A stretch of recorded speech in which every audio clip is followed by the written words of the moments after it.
ನಮಸ್ಕಾರ. ಕಲ್ಮೇಶ್ ಗ್ಲೋಬಲ್ ಅಕಾಡೆಮಿಯಿಂದ ಸ್ವಾಗತ ಸುಸ್ವಾಗತ. ಕರ್ನಾಟಕದಲ್ಲಿ ರೇಷ್ಮೆ ಎಂದರೆ ನೆನಪಿಗೆ ಬರುವುದೇ ರಾಮನಗರ.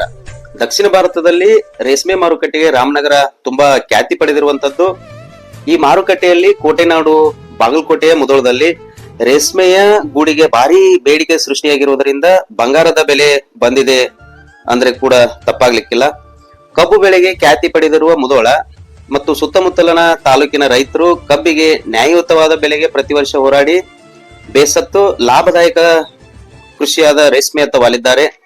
ಹಳದಿ ಮತ್ತು ಬಿಳಿಗೂಡುಗಳಿಗೆ ಬೇಡಿಕೆ ಹೆಚ್ಚಾಗಿರುವುದರಿಂದ ರಾಮನಗರದ ರೇಷ್ಮೆ ಉದ್ಯಮಿಗಳು ನೇರವಾಗಿ ಮುಧೋಳ ರೈತರನ್ನ ಸಂಪರ್ಕಿಸಿ ಖರೀದಿಗೆ ಮುಂದಾಗುತ್ತಿರುವುದರಿಂದ ಡಿಮ್ಯಾಂಡ್ ಕೂಡ ಬಂದಿದೆ.